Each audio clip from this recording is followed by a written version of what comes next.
Hello বন্ধুরা, Dakua goat farm YouTube channel থেকে আমি কৃষ্ণ ডাকুয়া আপনাদের সকল দর্শককে আমার নমস্কার ও ভালোবাসা জানিয়ে শুরু করে দিচ্ছি আজকের এই ভিডিওটি। অনেক নতুন খামারি বন্ধুরা আছেন যারা নতুন করে খামার শুরু করেছেন এবং বাইরের থেকে ছাগল কালেকশন করে খামারে নিয়ে আসছেন, কিন্তু খামারে নিয়ে আসার পর সেই ছাগলগুলোকে কোনোভাবেই খামারের সেটিংয়ে নিয়ে আসতে পারছেন না। কেন, কোন পদ্ধতিতে এবং খুব কম সময়ে সেই বাইরের ছাগলকে খামারের সেটিংয়ে নিয়ে আসবেন, আজকের এই ভিডিওটির মধ্যে সেই পদ্ধতি নিয়ে আমি বিস্তারিতভাবে আলোচনা করব। আর যে সকল দর্শক আমার চ্যানেলে নতুন, যদি ছাগল পালন এছাড়াও ছাগলের বিভিন্ন রকম রোগ, তাদের চিকিৎসা এবং মেডিসিন সম্পর্কে জানতে চান, চ্যানেলটিকে সাবস্ক্রাইব করে বেল আইকনটিকে দাবিয়ে রাখবেন। আজকের ভিডিওটি সম্পূর্ণ দেখার পর ভিডিওতে দেওয়া তথ্য যদি আপনাদের ভালো লাগে, ভিডিওতে একটা লাইক করতে ভুলবেন না এবং এই ভিডিওটিকে বেশি বেশি করে শেয়ার করে দিয়ে সমস্ত নতুন ছাগল খামারি উদ্যোক্তা বন্ধুদের দেখার সুযোগ করে দেবেন। তো চলুন বন্ধুরা, দেরি না করে শুরু করে দেওয়া যাক আজকের এই ভিডিওটি। ডাকুয়া গোট ফার্ম ইউটিউব চ্যানেলে সমস্ত দর্শকদের জানাই স্বাগতম। বেকারত্ব দূরীকরণে আধুনিক কৃষি ও পশুপালন আলোচ্য বিষয়। পশুদের বিভিন্ন রকম রোগ, চিকিৎসা ও মেডিসিন, হোমিওপ্যাথিক, আয়ুর্বেদিক এবং অ্যালোপ্যাথিক। নতুন খামারে বাইরে থেকে ছাগল সংগ্রহ করে নিয়ে আসার পর খামারে সেটিং করানো যায় না, তার কয়েকটা কারণ আছে। প্রথম কারণ হচ্ছে, আপনি যখন কোনো গ্রাম থেকে বা কোনো হাট থেকে ছাগল কালেকশন করে নিয়ে আসবেন, নিয়ে আসার পরেই আপনি রাখছেন খামারে। খামারে রাখা মানে সেটাকে আবদ্ধ করে রাখা হলো।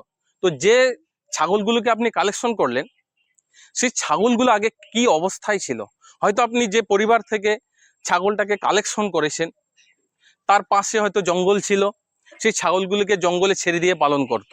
কিন্তু যখন আপনি খামারে নিয়ে আসলেন, নিয়ে আসার পরে হঠাৎ করে তাকে বন্দি করে দিলেন। ওরা বাইরে নিজের মনের মতো খাবার খেত, জঙ্গলে যেরকম ঘাস পাতা ওর যেটাই খেতে ইচ্ছা করত সেটাই কিন্তু খেত। কিন্তু আপনি যখন খামারে নিয়ে আসলেন, টোটালটাকে আপনি চেঞ্জ করে দিলেন। এখানে নিয়ে এসে বাধ্যতামূলক খাবার দিচ্ছেন। আপনি যে খাবারটা সংরক্ষণ করেছেন, সংগ্রহ করে নিয়ে আসছেন, সেটাই দিচ্ছেন।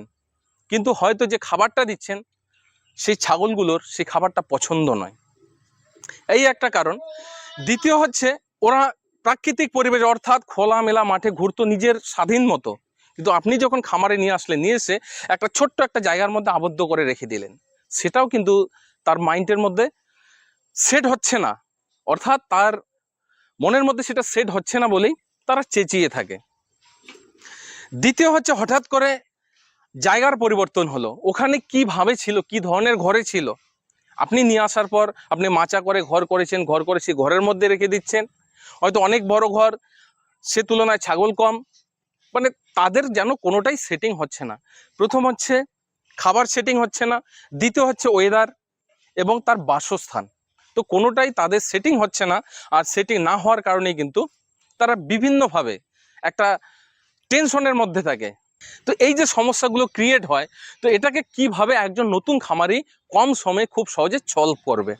তো দেখুন, এই জিনিসটা সম্পূর্ণ তাদের মাইন্ডের সঙ্গে খেলতে হবে, তার মাইন্ডটাকে আমাদের জানতে হবে।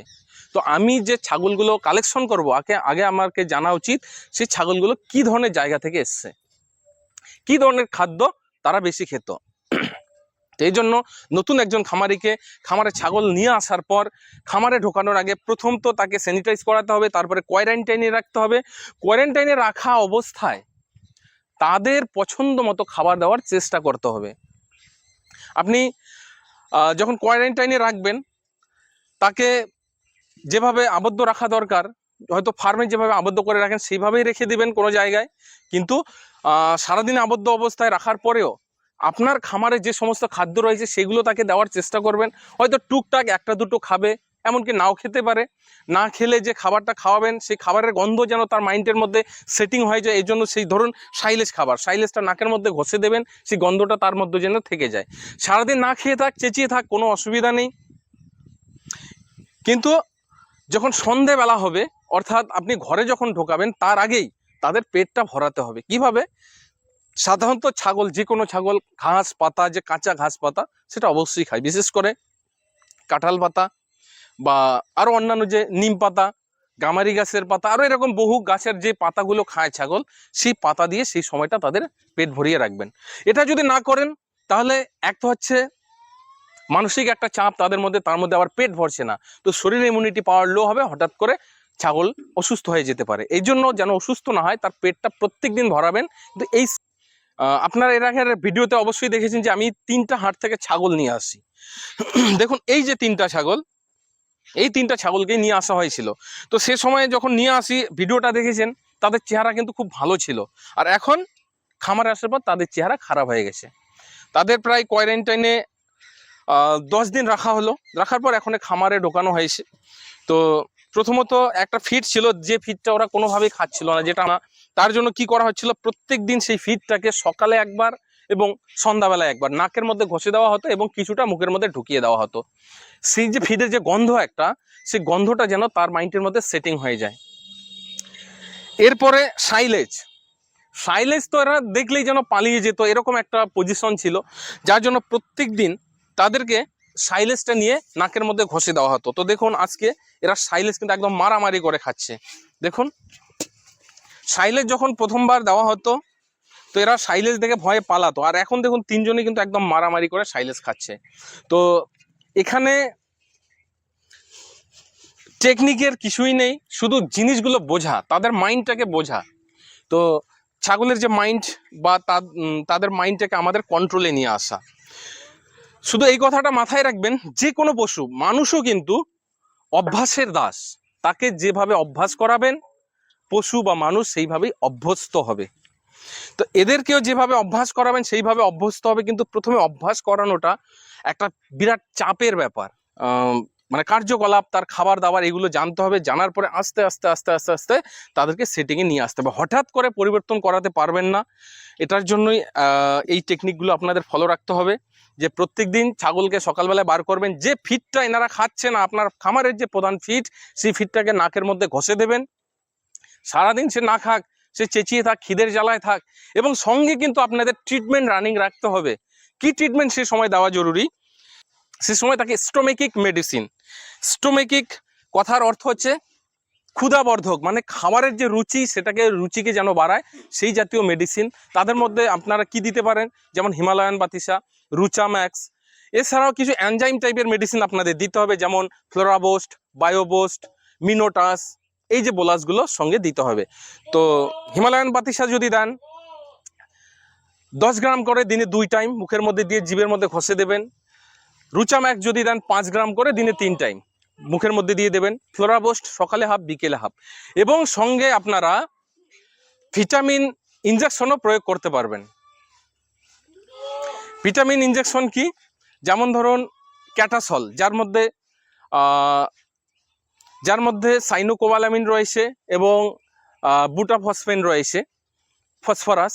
এছাড়াও আপনারা দিতে পারেন সে সময় পেপসিড সি ইনজেকশন, যেটা vitamin B complex, liver extract with এর মধ্যে রয়েছে আপনার কোলিন ক্লোরাইড, যেটা লিভারকে তেজ করে তোলে, মানে লিভারের ক্ষমতাকে বাড়িয়ে তোলে। নয়তোবা আপনারা বোবোপ্লেক্স সিসি অথবা বেলামাইল ইনজেকশনটিও প্রয়োগ করতে পারেন। পেপসিড সি দিলে একদিন বাদ একদিন, মানে অল্টারনেট করে, একদিন ক্যাটাসল দেবেন, একদিন পেপসিড সি দেবেন। ক্যাটাসল 2 ml, পেপসিড সি দিলে 1 ml। নয়তোবা আপনি বেলামাইল দিতে পারেন, বেলামাইল বা বোবোপ্লেক্স সিসি, এই দুটোর মধ্যে যেটাই প্রয়োগ করুন না কেন 2 ml করে দিবেন। তো বন্ধুরা, এই পদ্ধতিতে যদি আপনারা বাইরে থেকে ছাগল নিয়ে আসার পর প্রত্যেকটা আমি যে একটা যে স্টেপ বললাম সেগুলো যদি ফলো করেন, তো অবশ্যই বন্ধুরা 15 দিনের মধ্যে হয়তো অনেকটাই আপনার কন্ট্রোলে চলে আসবে ছাগল। এরপরে ধীরে ধীরে 1 মাসের মধ্যে সে যেমন জায়গারই ছাগল হোক না কেন, এই টেকনিকগুলো যদি আপনারা ফলো করেন, তো অবশ্যই সে খামারের সেটিং হয়ে যাবে। তো আরও কিছু ছাগল দেখাচ্ছি, যেটা আমি আরও অনেক দিন আগে নিয়ে এসেছিলাম। এই যে এখানে দেখা যাচ্ছে 2টো ছাগল, এদের দেখুন এখন কিন্তু চেহারা, মানে খামারের যে খাবার দাবার, আমাদের সাইলেজ থেকে শুরু করে আমাদের ফিড খাওয়া শুরু করে দিয়েছে।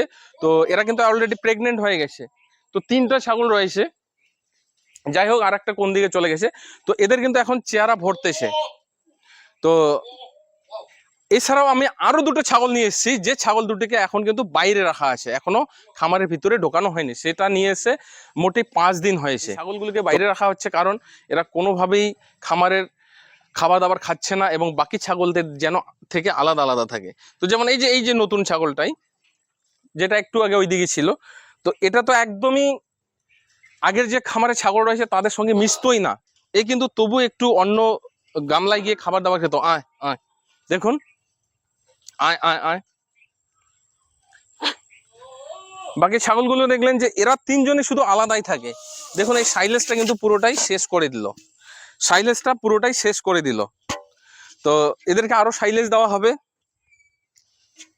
তো বন্ধুরা, ভিডিওটা অনেকটাই লম্বা হয়ে গেল। তো আমি আপনাদের কথা দিয়েছি আমাদের খামারে প্রত্যেকটা আপডেট আপনাদের দেবো। এখানে কি ছাগল কেনা হচ্ছে, কটা কেনা হচ্ছে, কিভাবে কেনা হচ্ছে, কিভাবে তাদের সেটিং করানো হচ্ছে এবং কি কি সমস্যা আসছে খামারে, প্রত্যেকটা ডিটেলস আপনাদের দেব। আপনারা যদি রেগুলার আমার ভিডিওগুলি দেখেন তো অবশ্যই আপনারাও খুব সহজে একটা খামারকে দাঁড় করাতে পারবেন।